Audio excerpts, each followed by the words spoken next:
Assalamualaikum warahmatullahi wabarakatuh. Waalaikumsalam warahmatullahi wabarakatuh. Bismillahirrahmanirrahim. Alhamdulillahi rabbil alamin. Wassalatu wassalamu ala ashrafil anbiya'i wal mursalin Sayyidina wa maulana Muhammadin wa ala alihi wa ashabihil mujahidin at-tahirin, amma ba'du. Saudara-saudara kaum muslimin rahimakumullah,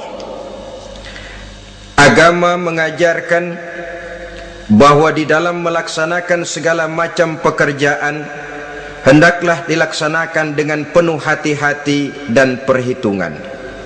Dikatakan dalam pepatah, fit ta'annis salamah wa fil ajalatin nadamah. Di dalam keberhati-hatian itu ada keselamatan, dan di dalam sikap tergesa-gesa, di dalam sikap terburu-buru biasanya mengandung penyesalan. Tetapi ada 5 perkara yang malah memang harus dikerjakan secara buru-buru. Apa yang 5 perkara itu? Pertama, mengubur jenazah. Tidak baik kalau jenazah itu disemayamkan sampai 2-3 hari di rumah. Dan yang lebih baik mengubur jenazah itu adalah di tempat di mana dia meninggal. Contohnya adalah baginda Nabi. Beliau kelahiran Mekah, beliau wafat di Madinah, maka di Madinah itulah beliau dimakamkan dan bukan di kota Mekah. Karena prinsipnya agama menginginkan kemudahan dan tidak menginginkan kesukaran. Hal kedua yang harus dikerjakan dengan segera ialah mengawinkan anak perempuan.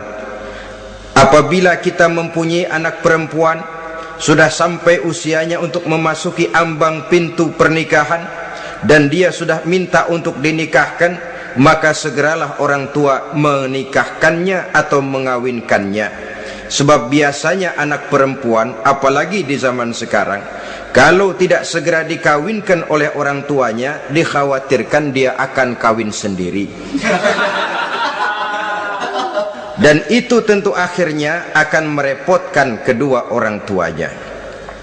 Hal ketiga yang harus dikerjakan dengan segera dan buru-buru ialah membayar hutang.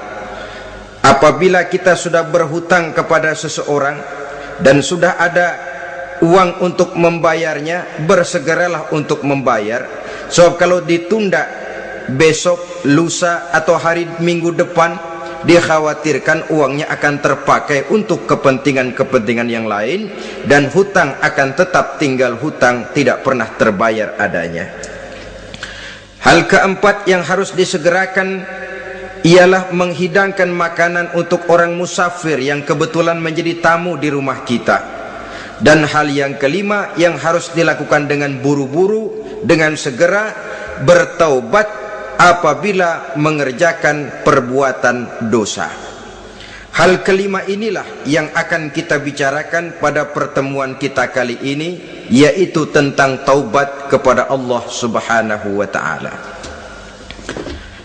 Taubat berasal dari kata-kata taba yatubu, yang isim masdarnya adalah taubatan. Artinya sama dengan roja'a yarji'u, ada ya'udu, pulang atau kembali. Bertobat maksudnya kembali dari yang dilarang oleh Allah.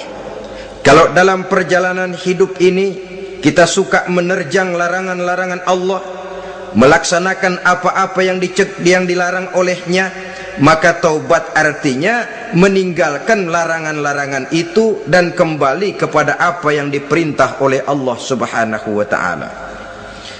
Kenapa taubat ini harus disegerakan? Karena makhluk bernama manusia ini sulit melepaskan diri dari dosa dan salah.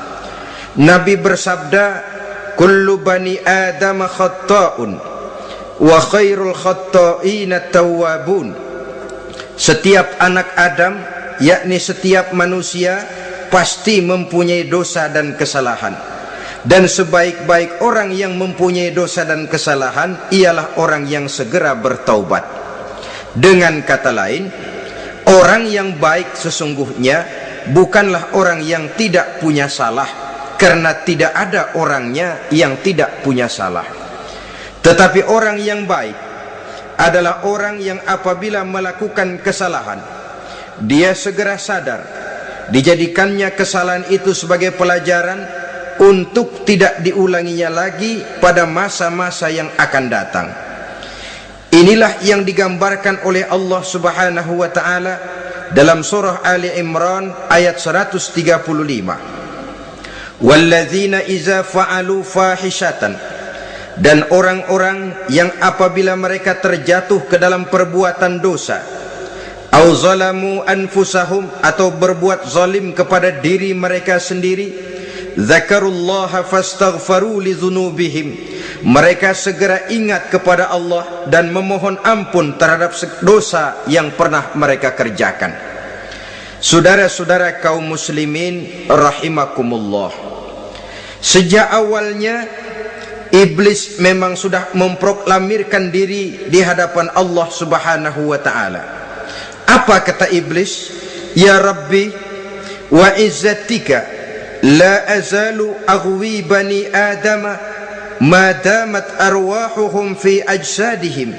Ya Allah, demi kemuliaanmu saya bersumpah, kata iblis, saya akan selalu memperdayakan anak-anak Adam, saya akan selalu menggoda manusia selama ruh mereka masih ada di dalam jasad mereka. Jadi selama ruh masih ada di dalam jasad, selama itulah iblis akan selalu berusaha menggelincirkan manusia untuk jatuh ke tempat salah dan ke tempat-tempat dosa. Tetapi kemudian Allah juga memberikan jaminan. Allah menjawab proklamasi iblis ini, wa izzati wa jalali ya mal'un la azalu aghfiru lahum. Demi kehormatanku, demi kemuliaanku, hai mal'un, hai yang terkutuk, hai iblis, kalaupun engkau selalu memperdayakan manusia, kalaupun engkau selalu menipu dan menggoda mereka sepanjang ruh mereka masih ada di dalam jasad, aku akan senantiasa memberikan ampun kepada mereka sepanjang mereka memohonkan ampun kepadaku. Inilah jaminan dari Allah Subhanahu wa ta'ala. Saudara-saudara kaum muslimin rahimakumullah, oleh karenanya apabila kita berbicara tentang taubat, artinya kita berbicara tentang tingkah laku kita dalam kehidupan sehari-hari. Apa yang harus kita lakukan untuk sempurnanya satu taubat? Pertama, menyesal terhadap dosa yang pernah kita lakukan. Kadang-kadang ada juga orang bertaubat, tapi bukan nyesal terhadap dosa yang dia kerjakan, malah puas katanya. Dia ngomong sama teman-temannya, saya dulu zaman muda sudah kenyang judi, kenyang zina, kenyang mabuk-mabukan, sudah puas. Sekarang tinggal benernya saja, saya sudah taubat. Taubatnya sih bagus, tapi puasnya itu yang jelek. Kenapa harus dikatakan puas? Bukan puas, menyesal. Menyesal saya dulu, kenapa hanyut terjebak dosa, kenapa tenggelam di meja judi, kenapa tenggelam di minum-minuman keras, kenapa hanyut kepada perbuatan munkar dan maksiat. Saya menyesal sekali. Menyesal diperintah dan bukan malah puas. Dari rasa menyesal ini nanti timbul hal yang kedua, yaitu berniat tidak akan mengulangi lagi perbuatan dosa. Kalau menyesal tapi masih diulangi lagi, itu belum taubat yang sebenarnya. Saya kapok, menyesal, tidak mau minum minuman keras lagi. Besok tidak ada minuman keras, malah pusing. nyari ke sana kemari, itu belum taubat yang sebenarnya. Jadi setelah menyesal, berniat tidak akan mengulangi lagi perbuatan dosa itu. Kalau menyesal tapi masih diulanginya lagi, itu sama saja dengan main-main. Saudara-saudara kaum muslimin rahimakumullah, barangkali itu yang orang namakan dengan taubat sambal namanya. Kita kalau makan nasi pakai sambal, pedesnya bukan main, repot, marah, ngomel. Gila, sambal pedes bukan main, taubat sama sambal. Tobat sama sambal katanya. Tapi 2-3 hari kemudian dia makan lagi, nggak ada sambal, nyari. Kemarin sudah taubat, 2 hari kemudian malah nyari. Ini bukan taubat yang sebenarnya. Penyesalannya tidak diiringi dengan berniat untuk tidak mengulangi perbuatan dosa itu selama-lamanya. Saudara hadirin, kita sudah taubat, tidak mau lagi minum minuman keras. Datang teman, minum ya? Enggak mau. Kenapa? Saya sudah taubat. Yang benar, benar. Kalau dibayarin, udah. Jadi rupanya taubatnya itu cuma karena nggak ada yang bayarin. Begitu datang yang bayarin, berangkat lagi. Itu belum lagi merupakan taubat yang sebenarnya. Begitu juga kita taubat dari meja judi. Pada waktu sudah bures, bangkrut, habis-habisan, mungkin menyesal, mungkin bertaubat. Inilah akibatnya judi, rumah tangga berantakan, harta bures, anak terlantar, uang tidak ada. Taubat saya tidak mau lagi-lagi tenggelam di meja judi. Pada saat kondisinya bangkrut, itu yang diucapkan.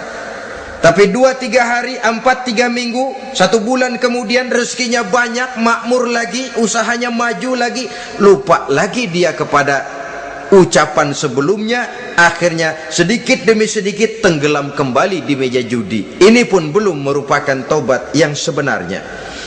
Jadi untuk sempurnanya taubat, yang pertama menyesal terhadap dosa yang telah dilakukan, yang kedua berjanji tidak akan mengulangi lagi, kemudian yang ketiga meninggalkan perbuatan jahat itu untuk selama-lamanya.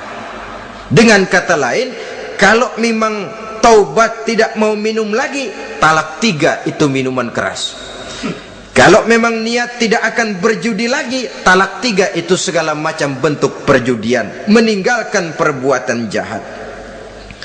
Yang keempat, menunaikan semua fardu dan kewajiban. Sebab barangkali pada saat kita tenggelam dalam dosa, perintah-perintah Allah, jangankan yang sunnah, yang wajib saja sering kita lalaikan. Maka apabila diri telah berniat melaksanakan taubat, maka tunaikan semua kewajiban yang disyariatkan oleh agama kepada kita. Yang kelima, meminta halal kepada para lawannya dengan termasuk mengembalikan hak milik orang lain. Ini kalau menyangkut hukukul adamiyin atau hak-hak manusia. Jadi kalau kita berdosa kepada sesama manusia, Allah belum akan menerima taubat kita kalau kita belum minta maaf kepada yang bersangkutan. Adapun kalau kita sudah minta maaf tapi yang bersangkutan tidak mau memberikan maaf, itu urusan dia kepada Allah. Urusan kita adalah meminta maaf kepada yang bersangkutan. Hal yang keenam, mendidik atau melatih diri untuk bertaat kepada Allah. Sebagaimana kita dulunya telah melatih diri, memperturutkan diri untuk berbuat durhaka.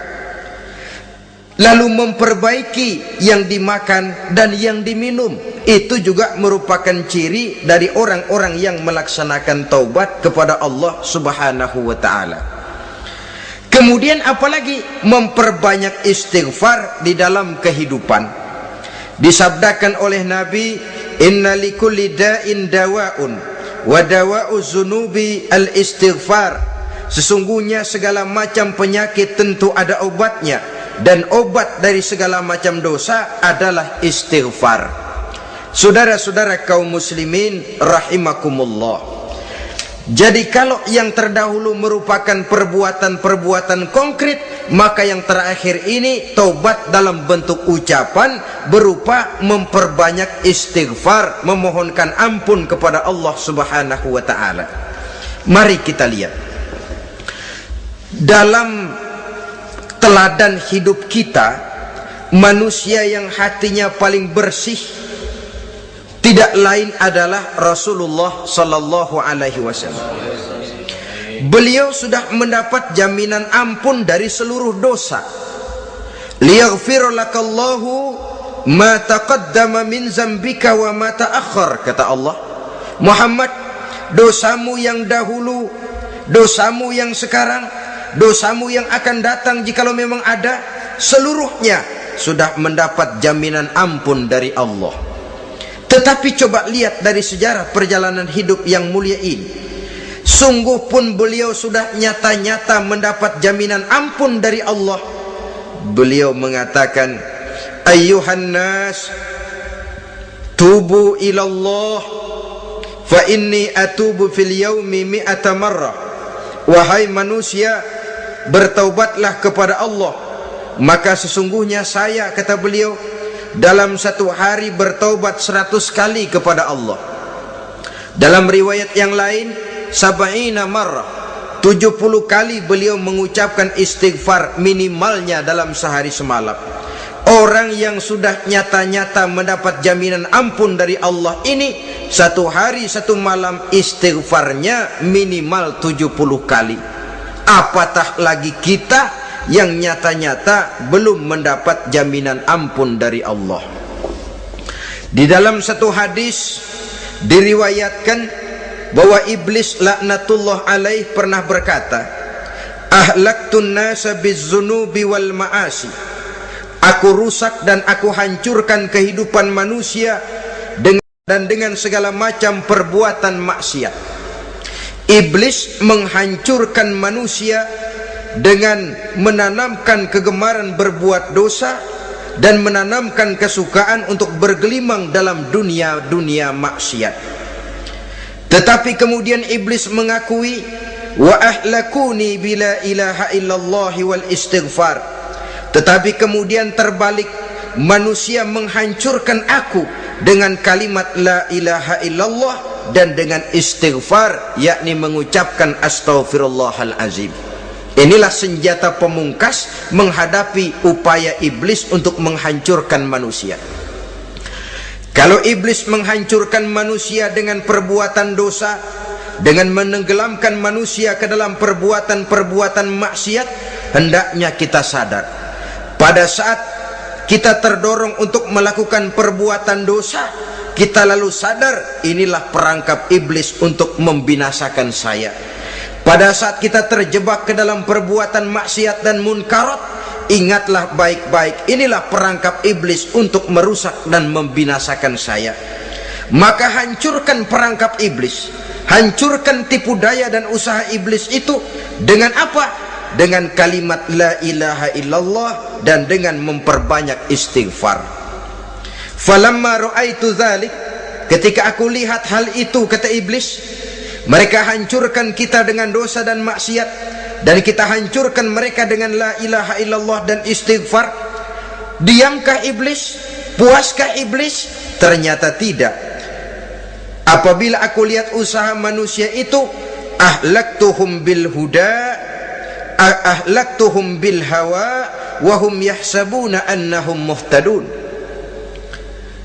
Apabila mereka hancurkan aku dengan la ilaha illallah dan istighfar, maka aku kembali menghancurkan mereka dengan mempergunakan hawa nafsu, sehingga mereka menyangka bahwa mereka adalah orang-orang yang mendapat petunjuk.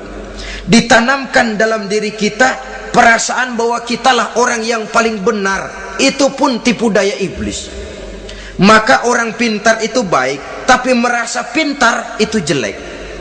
Orang benar itu bagus, tapi merasa benar itu tidak baik. Karena biasanya orang kalau sudah merasa benar, lalu cenderung untuk menganggap orang lain tidak benar. Kalau sudah begitu, dia akan mengklaim diri, sayalah orang yang paling benar, yang lain tidak benar semuanya. Itu termasuk perangkap iblis juga, setelah kita gempur mereka dengan kalimat tahlil dan dengan kalimat istighfar.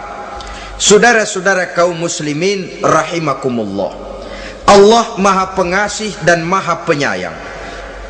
Ia akan mengampunkan perbuatan yang bersifat salah dari manusia.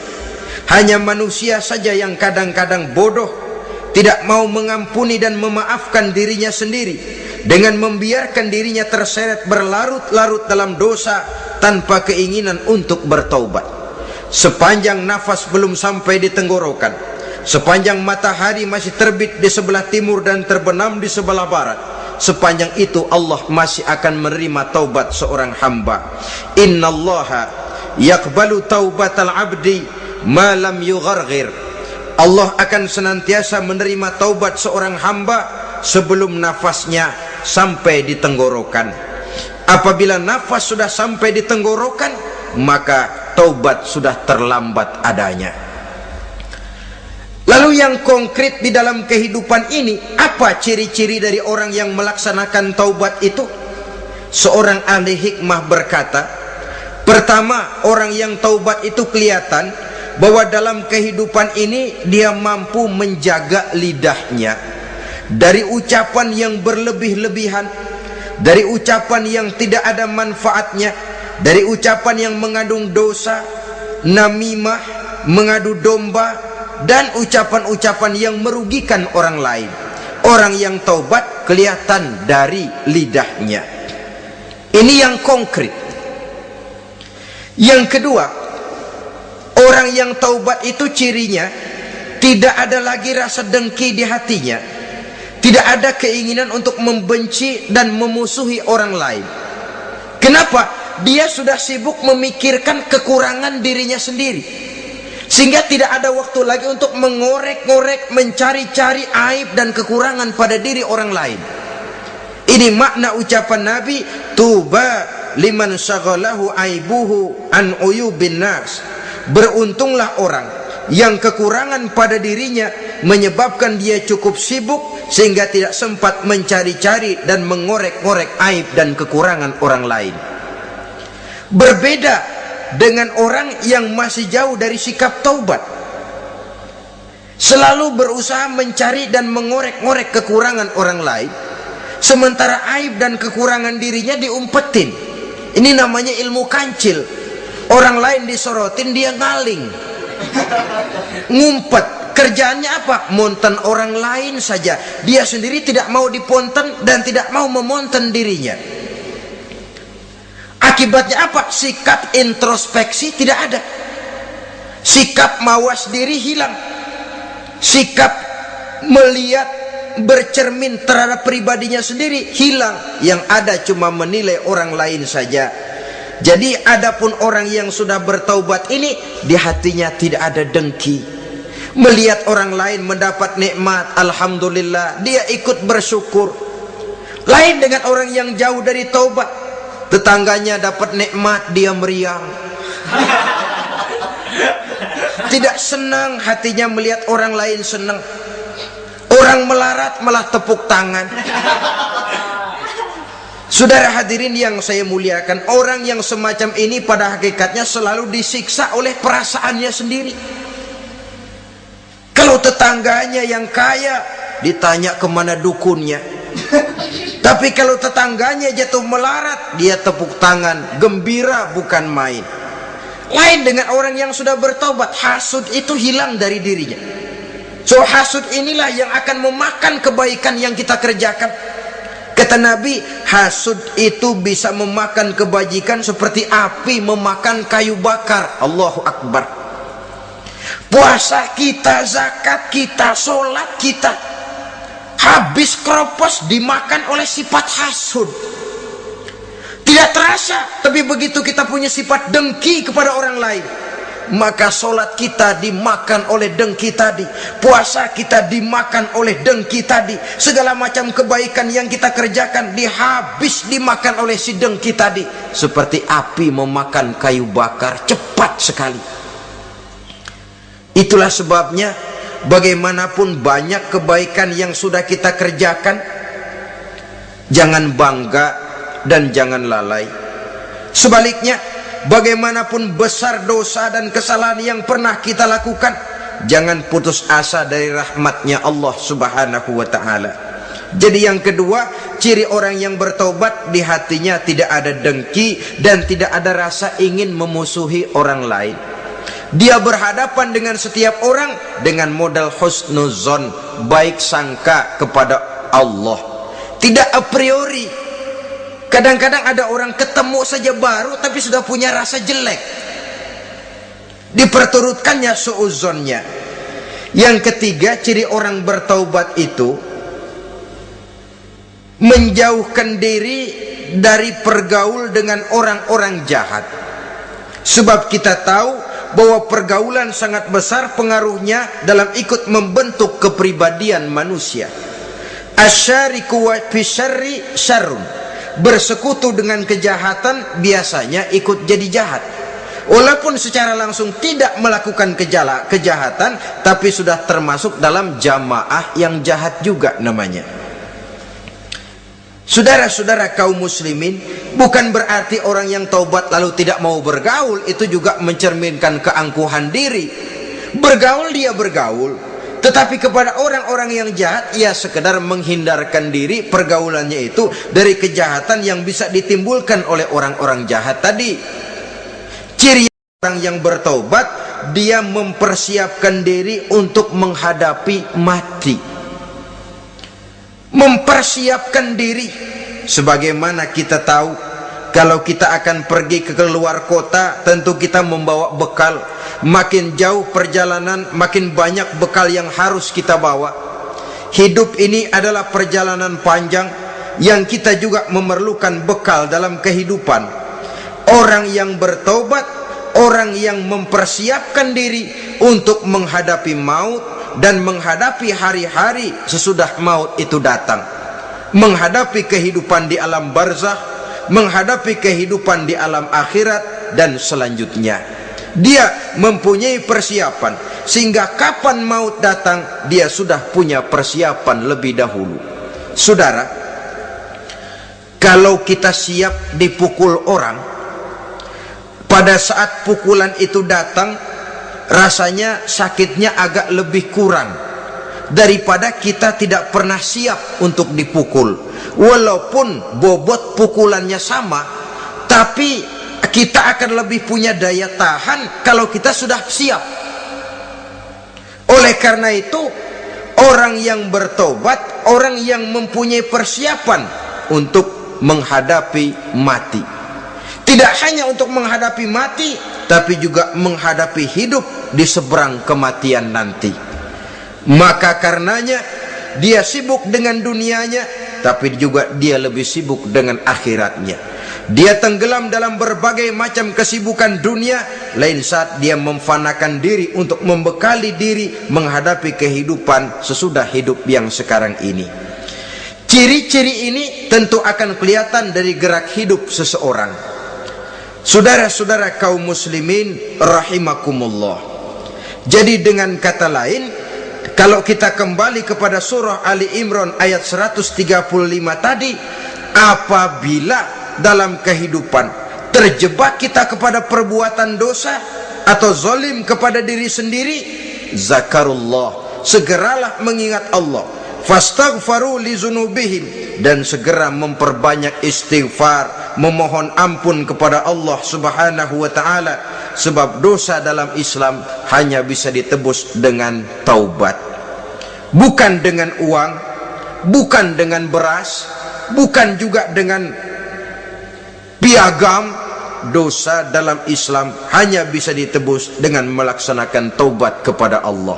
Dan untuk bertaubat tidak usah ngulur waktu, besok saja, bulan depan saja, tahun depan saja, nanti saja kalau sudah agak sedikit tua. Ibarat diri kita ini kaca, kata Imam Ghazali, maka dosa adalah debu. Apabila kaca kena debu, sedikit nempel debu lalu dilap, sedikit nempel debu terus dilap lagi, insya Allah kaca akan tetap bersih. Tapi kalau kita menunggu debu sampai banyak, apalagi sampai berurat, berkarat, nanti akan sulit membersihkannya. Demikian hati manusia itu. Kalau sudah dihinggapi oleh dosa, ditumpuknya lagi, berkarat dosa dalam hati, biasanya berat untuk melaksanakan taubat.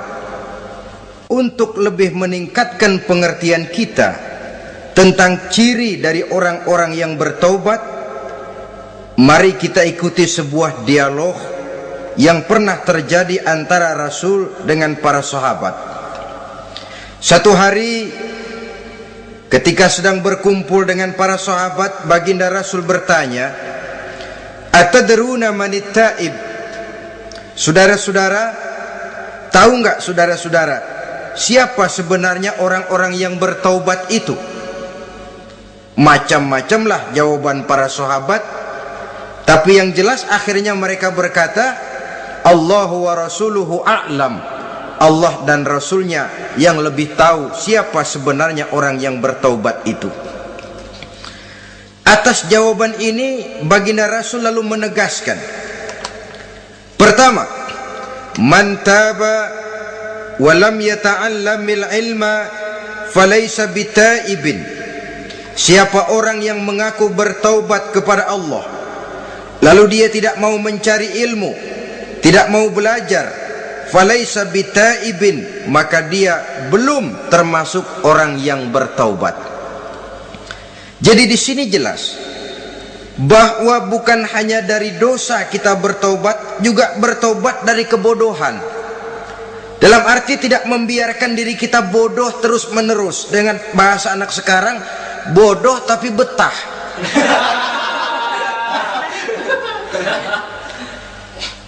Orang yang mengaku bertaubat tapi tidak menggali ilmu, tidak mau belajar, tidak mau mencari ilmu, tidak hadir di mana majelis taklim, belum dianggap taubat yang sebenarnya. Jadi grafik orang yang taubat itu kelihatan dari kesungguhannya mencari ilmu, menghadiri majelis taklim, menghadiri kuliah-kuliah, ceramah-ceramah dan diskusi-diskusi keagamaan. Rakus dia dengan ilmu pengetahuan agama, sehingga dengan ilmunya taubatnya semakin mantap. Ini ciri yang pertama. Lalu beliau bersabda lagi, wa man taba wa lam yazdad fil ibadati falaysa bitaibin. Barang siapa yang mengaku bertaubat tapi ibadahnya tidak tambah-tambah, maka dia belum termasuk orang yang taubat. Orang yang bertaubat ada grafik peningkatan ibadahnya. Jadi kalau mulutnya taubat, minta ampun, tapi ibadahnya gitu-gitu aja, belum merupakan taubat yang sebenarnya. Jadi pada saat dia melaksanakan taubat, memproklamirkan diri untuk kembali ke jalan Allah, nilai ibadahnya meningkat. Kalau sholatnya tadinya cuma sekedar yang wajib-wajib saja, setelah dia taubat bertambah melaksanakan yang sunnah, rawatibnya, qobliyah, ba'diyahnya, atau kemudian nawafilnya berupa tahajud, hajat, duha, istikharah, dan solat-solat sunnah lainnya. Jadi kelihatan dari peningkatan ibadahnya. Ini ciri yang kedua. Yang ketiga kata Nabi lagi, wa man taba wa lam yardal khusama falaysa bitaibin. Barang siapa yang mengaku bertaubat kepada Allah tapi dia tidak bisa meridhoi musuh-musuhnya, maka belum lagi dia dianggap orang yang bertaubat. Meridhoi, memaafkan musuh, saudara, memberi maaf itu lebih sulit daripada minta maaf. Tapi memberi maaf lebih mulia daripada minta maaf. Minta maaf gampang, memberi maaf yang sulit. Karena itu orang yang memberi maaf menunjukkan jiwa yang lebih luhur daripada orang yang minta maaf. Sebab apa? Posisi orang yang memberi maaf kan posisi orang yang menang. Biasanya dalam posisi menang orang gampang congkak dan sombong. Orang datang minta maaf kepada kita, lalu timbul keseganan.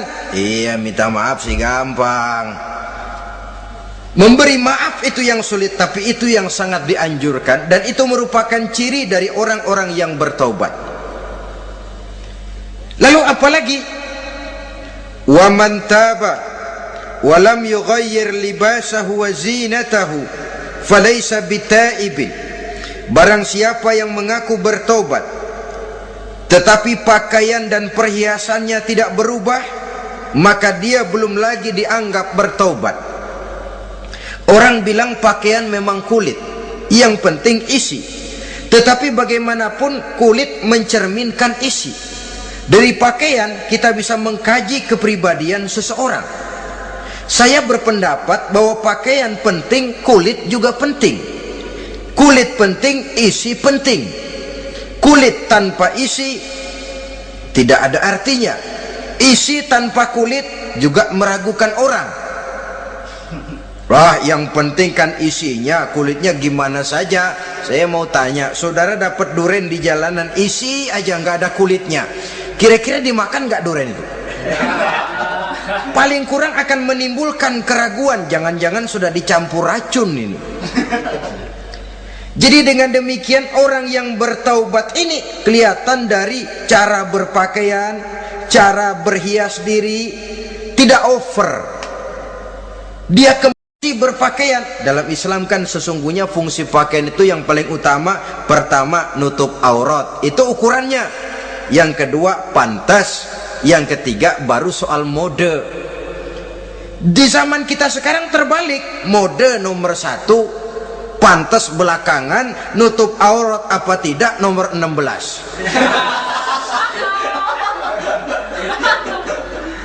Kalau sudah mode, kita kekira kekurangan pertimbangan. Ini buat saya pantas apa tidak, ini menutup aurat apa tidak. Kita balik. Padahal fungsi berpakaian dalam Islam tujuan utamanya pertama nutup aurat. Biar modenya mutaakhir, ciptaan Pierre Cardin sekalipun, kalau memang tidak nutup aurat, ya hukumnya masih belum berpakaian. Atau juga ukuran yang kedua, pantas. Yang orang lain pantas kita pakai, belum tentu kita pantas. Kita kadang-kadang kehilangan pertimbangan, lihat iklan bintang film memakai pakaian yang begini bagus, lalu kita pakai saja. Ya tentu namanya bintang film. Kadang-kadang pakaian untuk show dipakai buat kondangan, akhirnya habis sekampung orang nonton dia. Ya nggak pantas toh, nggak wajar. Saudara hadirin yang saya muliakan, orang yang bertobat kelihatan dari pakaian dan perhiasannya. Kalau sudah memakai perhiasan, ya sekedarnya saja, tidak lalu dengan niat supaya orang tonton, supaya orang lihat, supaya orang tahu dia kaya, supaya timbul decak kagum, asal dia lihat orang lalu wah. Kalau sudah diwahi lalu senang. Saudara hadirin yang saya muliakan, kemudian kata Nabi lagi, wa man taba wa lam yubaddil ashabahu falaysa bitaibin. Siapa yang mengaku bertaubat tapi pergaulannya dari itu ke itu saja, seperti itu juga, tidak mengalami perubahan, maka dia belum lagi dianggap bertaubat. Kalau taubat kita dari judi, jangan bergaul lagi dengan penjudi. Dalam arti jangan berkumpul di majelis judi. Ah, saya sih udah tobat nggak main judi, tapi ngumpulnya di situ terus. Ya bagaimana? Pada akhirnya toh akan terseret juga.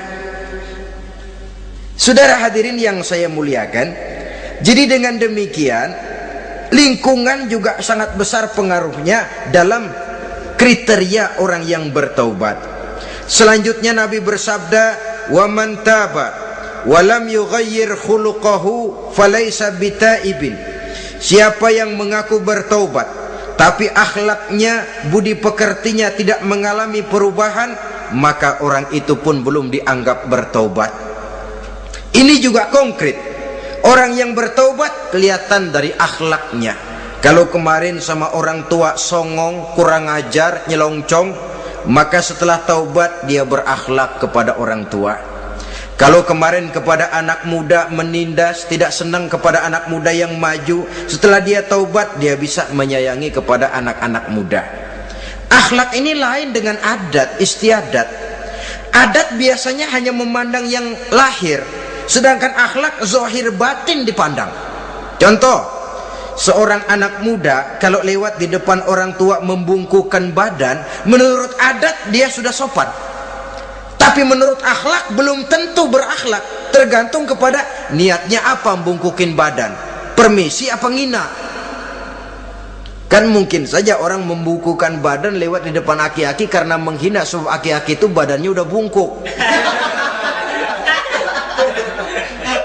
Jadi gerakan zahir yang baik yang diiringi dengan niat yang baik, itulah cerminan daripada akhlak. Kalau adat terlepas dari soal niat, asal zahirnya sudah oke, menurut adat oke, dia beradat. Niatnya apa? Adat tidak pernah menilai. Maka orang yang bertaubat pun kelihatan dari akhlaknya, dan akhlak itu adalah keseluruhan tingkah hidup manusia. Cara berjalan ada akhlak, cara makan ada akhlak, cara duduk ada akhlak, cara tidur ada akhlak. Sehingga pantas ketika Siti Aisyah ditanya, Aisyah, Rasulullah itu akhlaknya apa sih? Beliau menjawab, karena Rasulullah khuluquhul Quran. Rasulullah itu akhlaknya Quran. Sehingga di kalangan ilmuwan lalu ada ungkapan bahwa Nabi Muhammad adalah Quran berjalan. Maksudnya seluruh konsepsi Quran sudah diterjemahkan dalam kehidupan Nabi. Maka tidak heran kalau Islam mengatur kehidupan manusia sejak yang sekecil-kecilnya sampai yang sebesar-besarnya. Cara berpakaian ada akhlaknya, kan begitu toh dalam Islam. Saudara diri di depan kaca, ngaca, ada akhlaknya, ada bacaannya, Allahumma kama hasanta khalqi fahassin khuluqi. Sampai saudara masuk ke dalam WC sekalipun ada akhlaknya. Karena akhlak adalah keseluruhan gerak hidup manusia. Orang yang bertobat kelihatan dari perubahan akhlaknya. Kemudian beliau bersabda, wa man taba wa lam yatwi firashahu wa bisatahu falaysa bitaibin. Siapa orang yang mengaku bertaubat tetapi dia tidak menggulung tempat tidur dan spraynya, maka dia belum dianggap bertaubat. Ini bahasa kinayah. Menggulung spray, melipat tempat tidur artinya lebih banyak ibadahnya daripada tidurnya. Kalau ngaku taubat tapi sehari 24 jam, 22 jam tidur, cuma 2 jam ibadah, ya belum mencapai kriteria itu. Dengan kata lain, orang apabila sudah memproklamirkan diri untuk taubat, menyingsingkan lengan baju, melipat spray, menggulung tempat tidur. Bukan berarti dia tidak tidur-tidur, tetapi bersiap diri untuk melaksanakan ibadah yang pada saat dia terjebak dalam dosa, sudah banyak ibadah yang ditinggalkannya. Saudara-saudara kaum muslimin rahimakumullah. Kemudian beliau bersabda pula, wa man taba wa lam yatasaddaq falaysa bitaibin. Barang siapa yang mengaku bertobat kemudian dia tidak menyedekahkan karunia yang diberikan Allah kepadanya, maka taubatnya belum lagi dianggap taubat yang sebenarnya. Faman istabana minal abdi hazihil khisal fahuwa taibun haqqa. Apabila nyata tanda-tanda ini pada diri seorang hamba, maka barulah taubatnya dinamakan taubat yang sebenarnya. Jadi untuk taubat itu ada 2 jalan yang bisa kita tempuh. Pertama, taubat dengan lisan, taubat dengan ucapan. Dalam artian apa? Memperbanyak istighfar. Istighfar yang mana? Yang mana yang mungkin saja. Kalau waktunya sempit, ya istighfar yang pendek-pendek, astaghfirullah, astaghfirullah, astaghfirullah. Mau yang lebih panjang, astaghfirullahalazim allazi la ilaha illa huwal hayyul qayyum wa atubu ilaih min jami'il ma'asi waz zunub la haula wala quwwata illa billahil aliyyil azim. Ada waktu yang lebih panjang lagi membaca Sayyidul Istighfar. Tiap kali berbuat jahat, tiap kali diiringi dengan istighfar.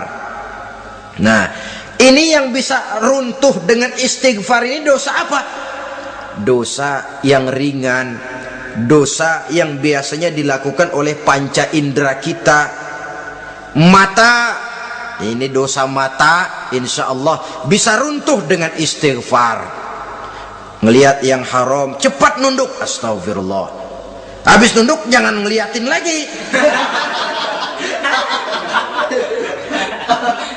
Di kadang-kadang ngelihat nunduk istighfar, melotot lagi, istighfar lagi.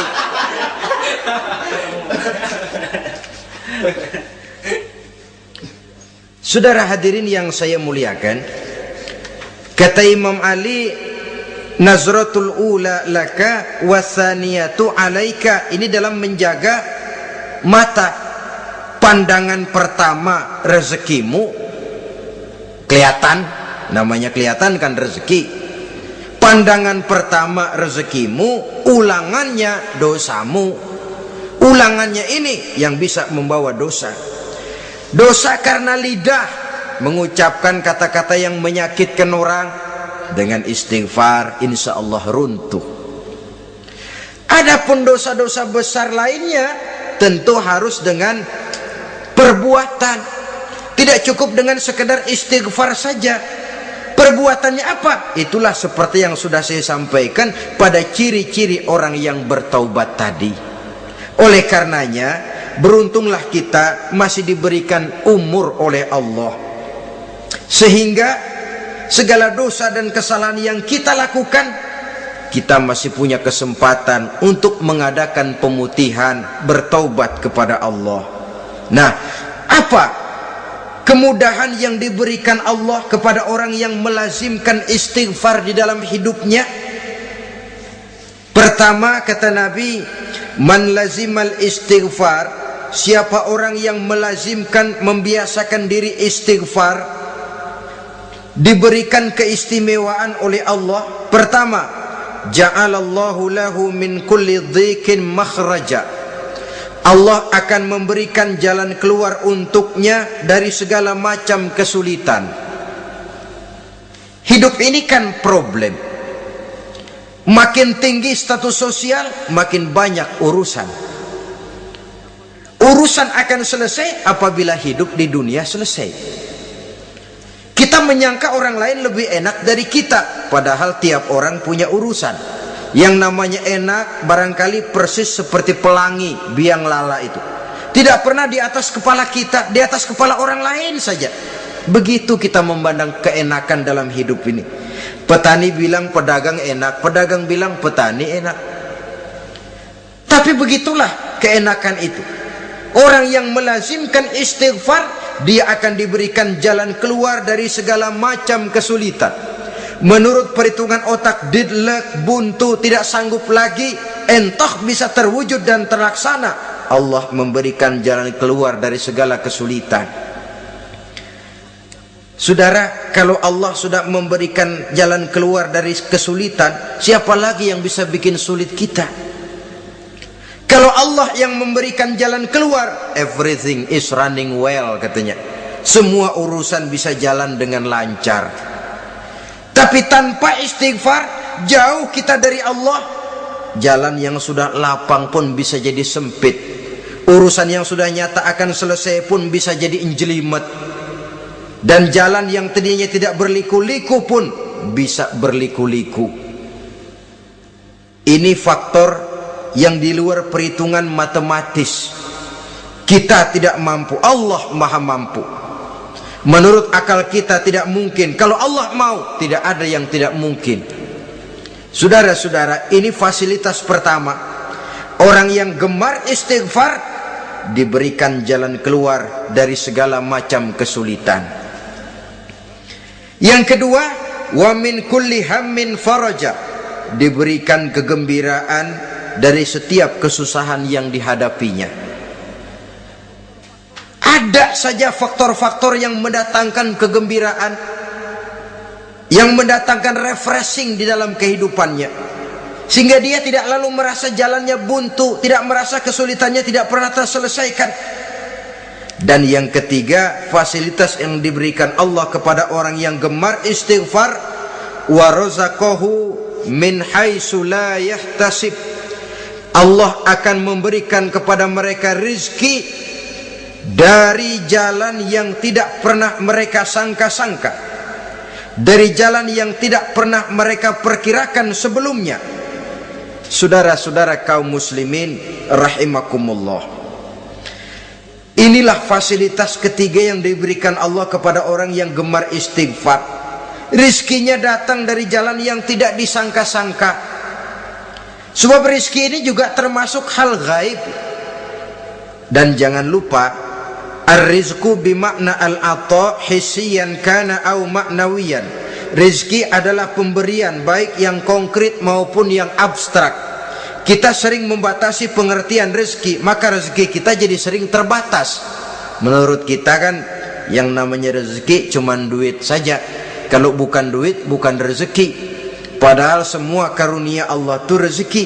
Umur rezeki, istri rezeki, anak rezeki, pangkat dan jabatan rezeki, termasuk duit juga rezeki. Tapi dalam kebiasaan kita rezeki cuman duit.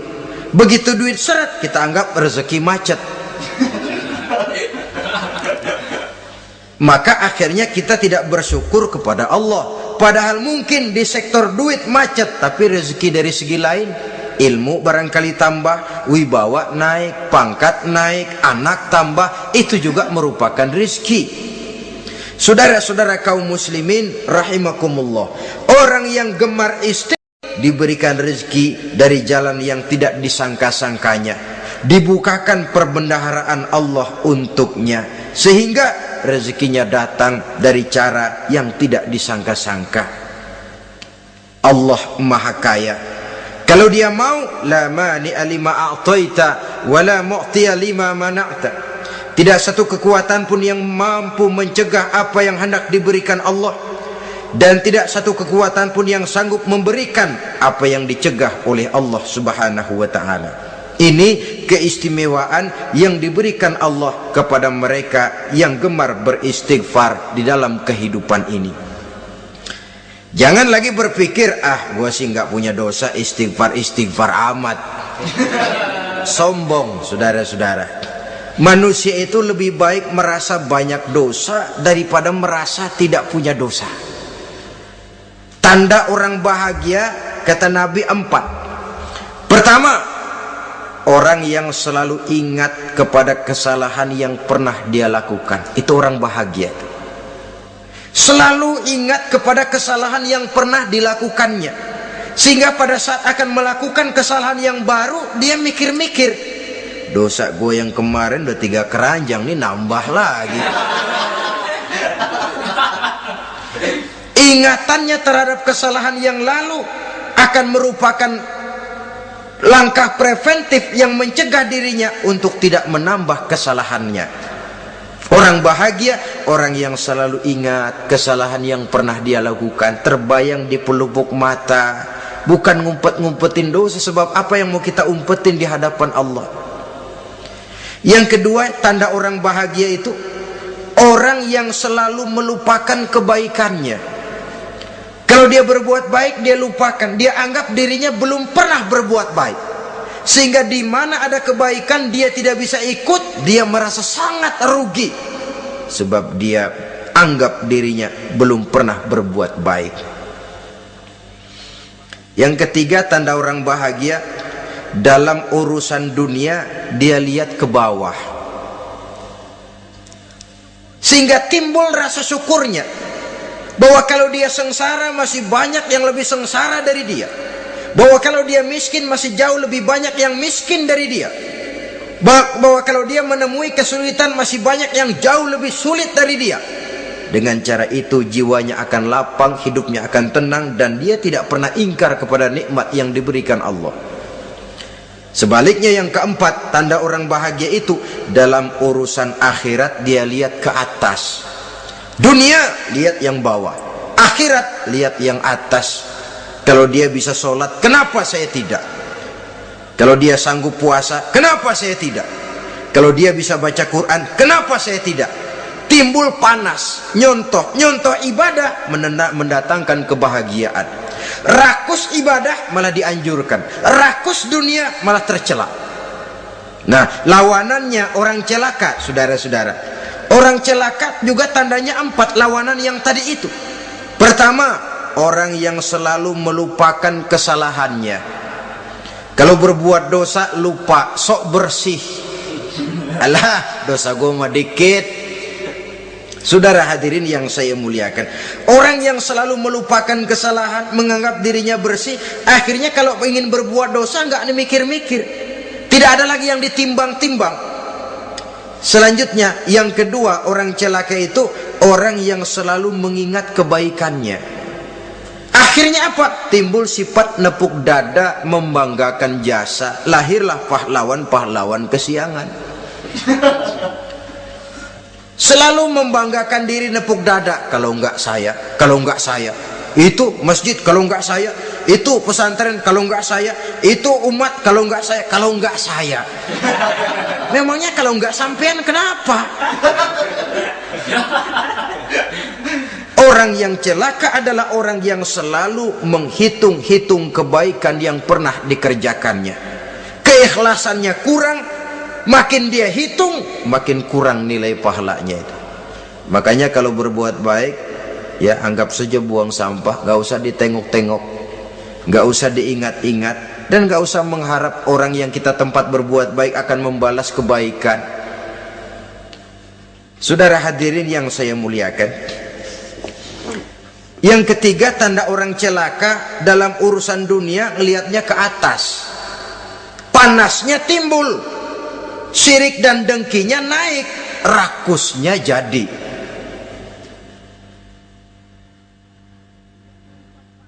Timbul sifat panasnya itu, tidak mau ngerti. Kalau tetangga saya bisa beli kulkas, kenapa saya tidak?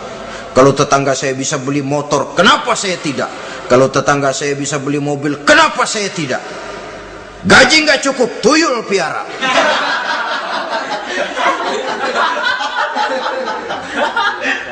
Orang itu kalau sudah didorong oleh rakus kan bisa jadi menghalalkan segala macam cara untuk mencapai tujuan. Dibakar oleh sifat tamak dan rakus bin serakah.